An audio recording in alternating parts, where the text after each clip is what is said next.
అతన్ని దసరా సెలవులు వస్తున్నాయి కదా, పిల్లలకి ఏవైనా చిన్న చిన్న శ్లోకాలు నేర్పిస్తారా, చెప్తారా? అలాగే పిల్లలు చదువుకునే పిల్లలు కాబట్టి వాళ్ళు పొద్దున్నే లేవంగానే ఏ దేవుణ్ణి తలుచుకోవాలి, స్కూల్కి వెళ్ళేటప్పుడు ఏం చదువుకోవాలి, రాత్రి పడుకోబోయేటప్పుడు ఏం చదువుకోవాలి, దాని గురించి చూద్దాం. ముందు మనం పిల్లల్ని నిద్ర లేపంగానే ఏం చేస్తాం, నాన్న దేవుడికి దండం పెట్టుకోమంటాం కదా. ఆ దేవుడి దండం పెట్టుకునేటప్పుడు వాళ్ళ అరచేని ఇట్లా చూయించుకోవాలి. మనం చూయించేసి ఏమనాలి,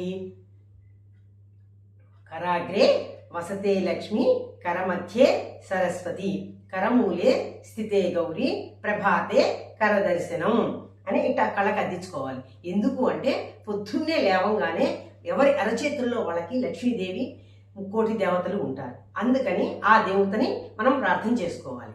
అది అయిపోయిన తర్వాత వాళ్ళ కాలకుర్చాలు తెచ్చుకుని స్కూల్కి వెళ్తారు కదండి.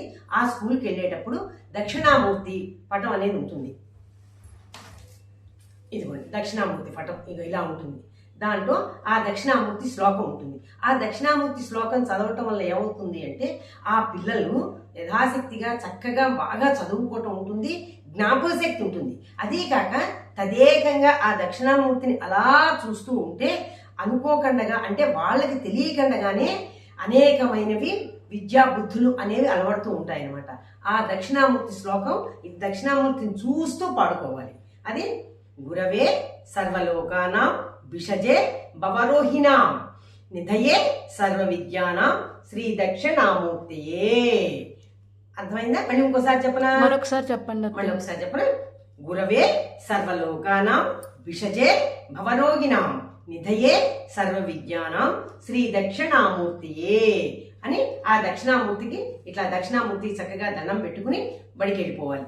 ఆ బడిలో నుంచి వచ్చిన తర్వాత మళ్ళీ హోంవర్క్లు అవి ఉంటాయి కదండి. అంతా అయిపోయి సాయంత్రం చదువుకుంటారు. పడుకోబోయేటప్పుడు మళ్ళా మనం ఏం చదువుకోవాలి, మనం ఏం తలుచుకోవాలి భగవంతుణ్ణి.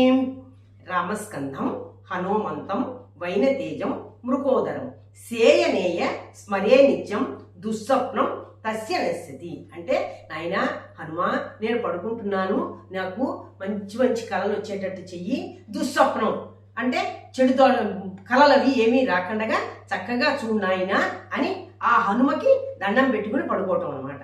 రామస్కంధం హనుమంతం వైనతేజం మృకోదరం సేయనేయ స్మరే నిత్యం దుస్వప్నం తస్య నశ్యతి అని హనుమకు నమస్కారం చేసుకుని పడుకోవాలి.